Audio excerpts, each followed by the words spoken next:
Сәлеметсіздер ме, құрметті білім алушылар?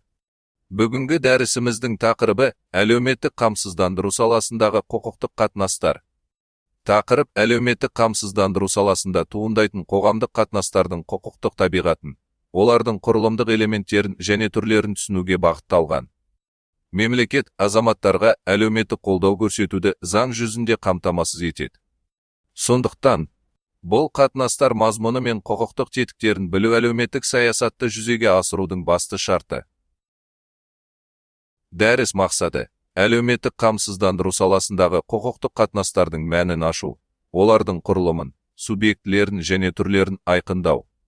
Дәріс міндеттері – әлеуметтік қамсыздандыру саласындағы құқықтық қатынастардың ерекшеліктерін ашу, негізгі элементтерін анықтау, олардың өзара байланысын талдау.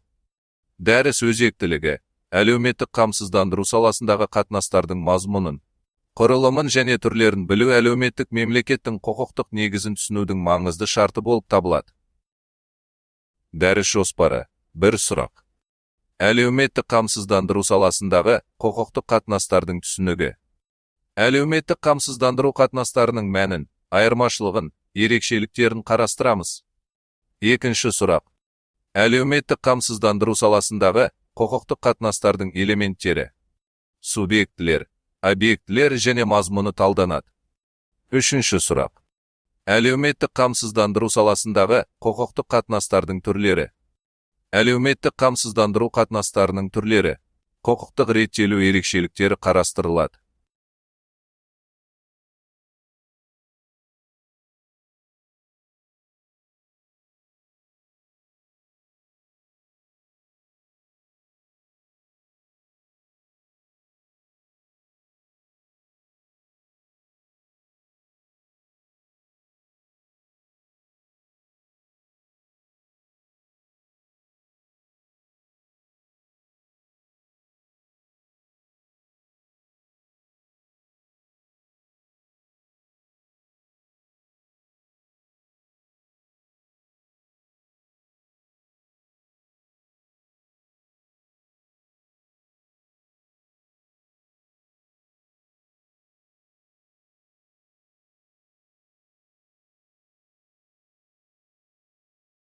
Әлеуметтік қамсыздандыру қатынастарының негізгі белгілері. Бірінші.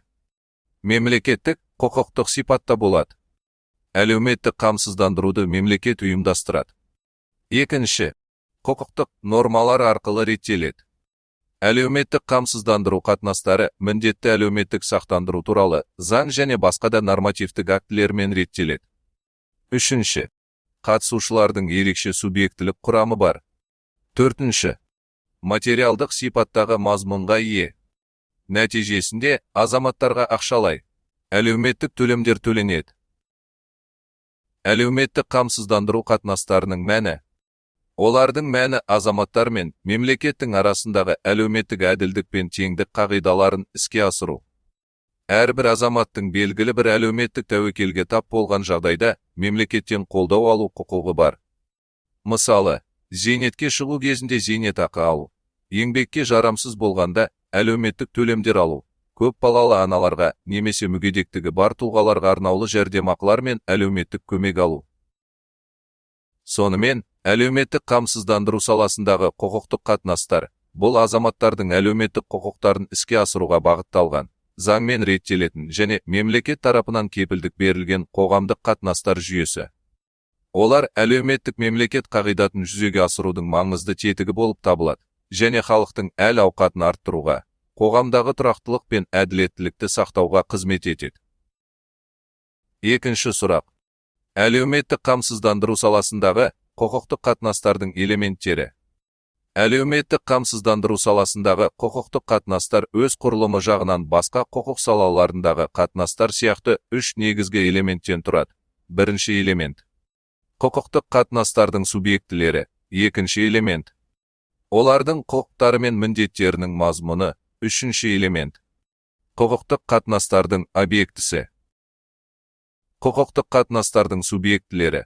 Субъектілер – бұл әлеуметтік қамсыздандыру қатынастарына қатысушы тұлғалар, яғни құқықтар мен міндеттердің иелері. Әлеуметтік қамсыздандыру саласында субъектілердің негізгі екі тобы бар. Бірінші топ. Азаматтар жеке тұлғалар.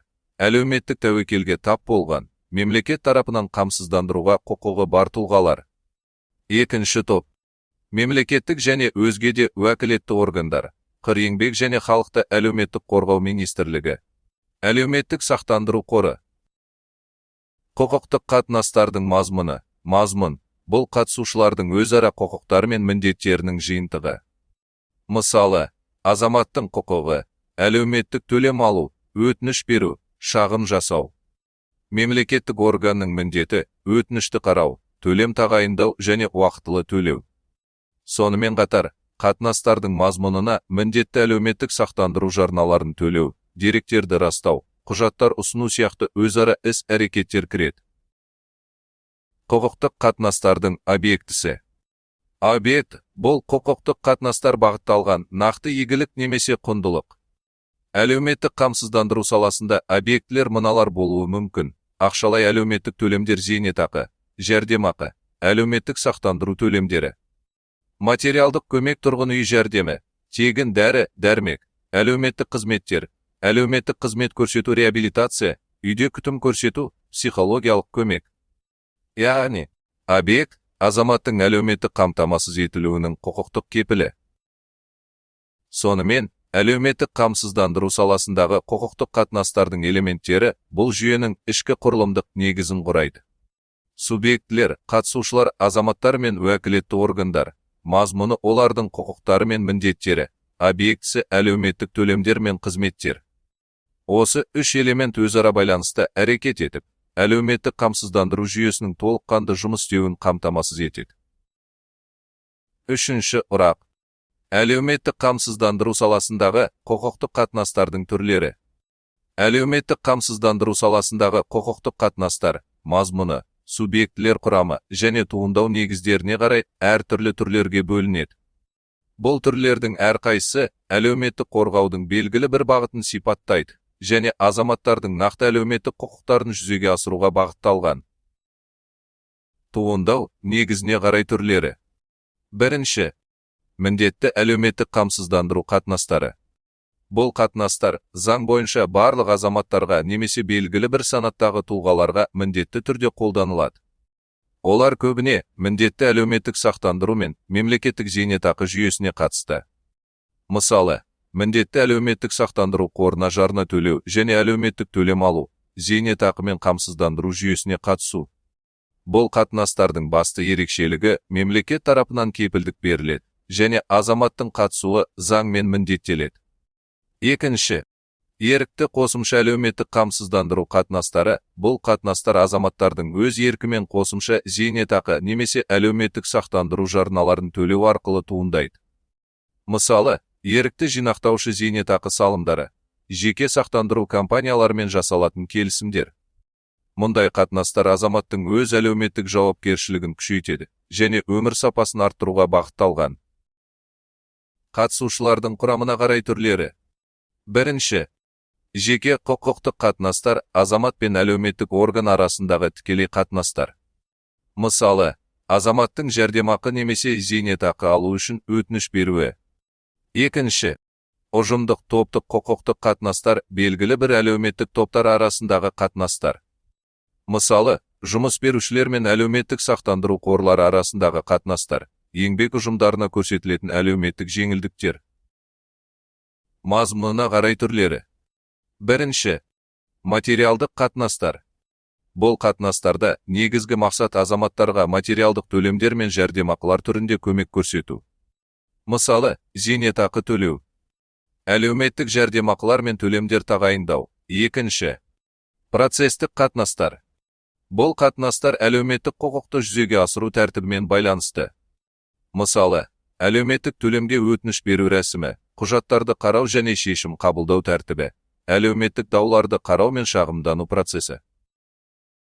Сонымен, әлеуметтік қамсыздандыру саласындағы құқықтық қатынастардың түрлері олардың мақсатына, қатысушыларына және мазмұнына қарай әртүрлі болады. Олар міндетті және ерікті, жеке және ұжымдық, материалдық және процестік бағыттары бойынша зейнетақылық, сақтандыру, әлеуметтік көмек қатынастары. Барлық түрлерінің түпкі мақсаты азаматтардың әлеуметтік құқықтарын қорғау және олардың өмір сүру деңгейін тұрақты ұстап тұру. Әлеуметтік қамсыздандыру саласындағы құқықтық қатынастар бұл әлеуметтік әділеттілікті қамтамасыз етудің маңызды тетігі.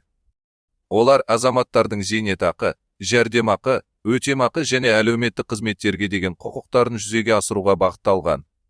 Бұл қатынастардың элементтері мен түрлерін дұрыс түсіну әлеуметтік қамсыздандыру жүйесінің тиімді қызмет етуіне және азаматтардың әлеуметтік қорғалу деңгейін арттыруға мүмкіндік береді.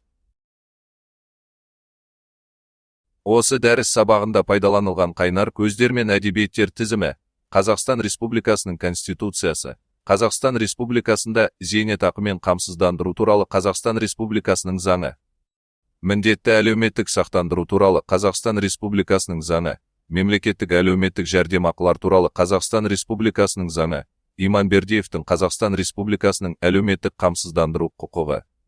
Шымкент, 2018 жыл. Құрметті білім алушылар, назар салып тыңдағандарыңызға рахмет. Осымен біздің кезекті дәріс сабағымыз аяқталды. Егер дәріс мазмұны бойынша сұрақтарыңыз болатын болса, беймарал қойыңыздар. Сіздің сұрағыңыз